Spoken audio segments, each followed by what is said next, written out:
ટ્રમ્પની ધમકીઓ પર ઈરાને પણ કર્યો જોરદાર પલટવાર। ઈરાને કહ્યું કે પૂરી તાકાતથી સંપ્રભુતાની રક્ષા કરીશું। ઈરાને અમેરિકી રાષ્ટ્રપતિની ધમકીને અભદ્ર અને નિરાધાર ગણાવી। હારના ડરથી અમેરિકા ધમકી આપતું હોવાનો દાવો ઈરાને કર્યો। સાથે જ ચેતવણી આપી કે અમેરિકા જેવો વાર કરશે એવો પલટવાર કરીશું। ઈરાનના જોઈન્ટ મિલિટરી કમાન્ડના પ્રવક્તાએ ડોનાલ્ડ ટ્રમ્પની ધમકીઓને જુઠ્ઠી ગણાવીને કહ્યું કે અમેરિકાની આ ધમકીઓ તેની હાર અને અપમાનને છુપાવી શકતી નથી।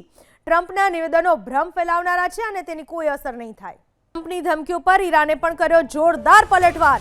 ઈરાને કહ્યું કે પૂરી તાકાતથી સંપ્રભુતાની રક્ષા કરીશું। ઈરાને અમેરિકી રાષ્ટ્રપતિની ધમકીને અભદ્ર અને નિરાધાર ગણાવી। હારના ડરથી અમેરિકા ધમકી આપતું હોવાનો દાવો ઈરાને કર્યો। સાથે જ ચેતવણી આપી કે અમેરિકા જેવો વાર કરશે એવો પલટવાર કરીશું। ઈરાનના જોઈન્ટ મિલિટરી કમાન્ડના પ્રવક્તાએ ડોનાલ્ડ ટ્રમ્પની ધમકીઓને જુઠ્ઠી ગણાવીને કહ્યું કે અમેરિકાની આ ધમકીઓ તેની હાર અને અપમાનને છુપાવી શકતી નથી। ટ્રમ્પના નિવેદનો ભ્રમ ફેલાવનારા છે અને તેની કોઈ અસર નહીં થાય।